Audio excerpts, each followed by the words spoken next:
Assalamualaikum warahmatullahi wabarakatuh. Selamat pagi anak-anak. Bagaimana kabar kalian hari ini? Mudah-mudahan di suasana pandemi saat ini kalian masih diberi kesehatan, keberkahan, nikmat dan rahmat dari Allah Subhanahu wa taala.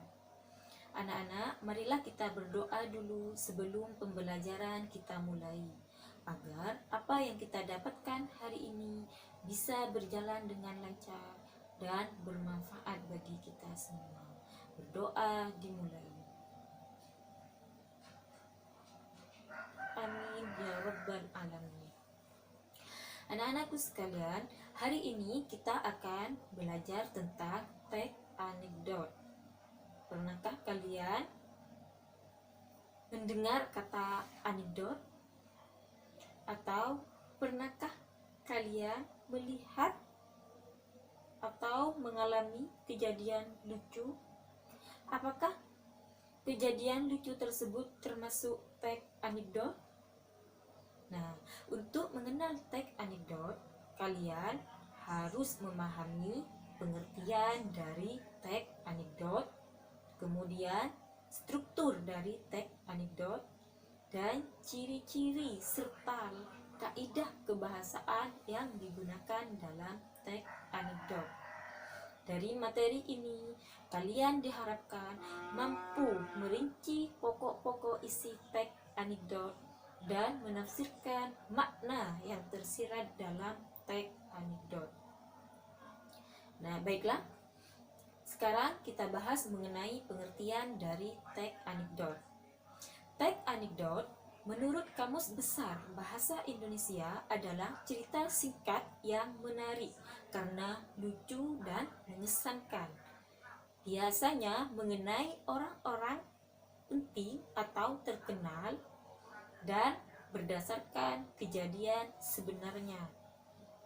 Namun, teks anekdot juga dapat berupa cerita rekaan yang tidak sepenuhnya didasarkan pada kenyataan yang terjadi dalam masyarakat, atau bisa juga terinspirasi dari kejadian nyata yang kemudian dijadikan cerita lucu dengan menambahkan unsur rekaan.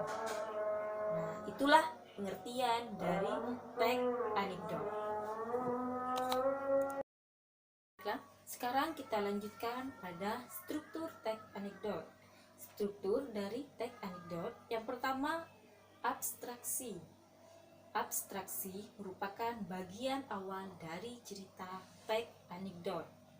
Abstraksi berfungsi untuk memberikan gambaran awal tentang sebuah cerita, dalam hal ini anekdot. Kemudian yang kedua, struktur dari teks anekdot. Yang kedua, orientasi.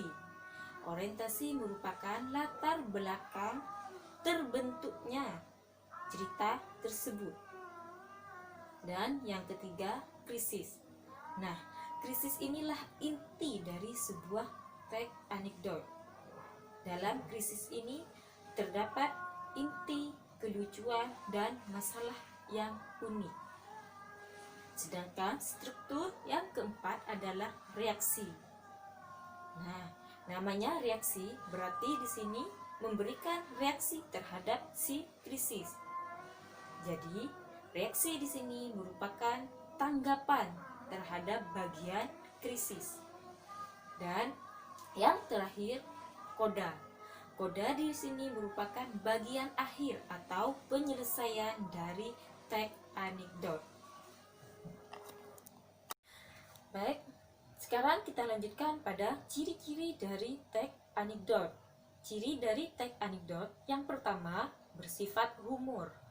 Teks anekdot merupakan sesuatu yang lucu, maka harus bersifat humor. Kemudian, yang kedua, ciri dari teks anekdot menggelitik. Artinya, teks anekdot bersifat menghibur. Sedangkan ciri teks anekdot yang ketiga, di dalamnya terdapat kritikan. Nah, inilah inti dari teks anekdot. ingin menyampaikan kritikan terhadap seseorang atau terhadap sesuatu. Misalnya, kalian ingin mengkritik tentang kebijakan pemerintah. Dan ciri dari tag anekdot yang keempat, dalam tag anekdot berisi orang penting. Orang penting seperti siapa? Orang yang penting bagi negara, seperti presiden, atau orang yang penting bagi masyarakat, seperti DPR. Jadi, ada orang-orang penting dalam tag anekdot. Dan ciri yang kelima, tag anekdot mirip dengan dongeng.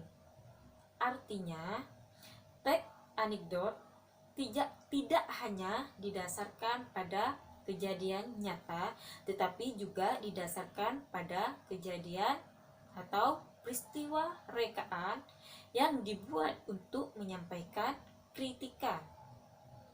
Dan yang kelima, ciri dari tag anekdot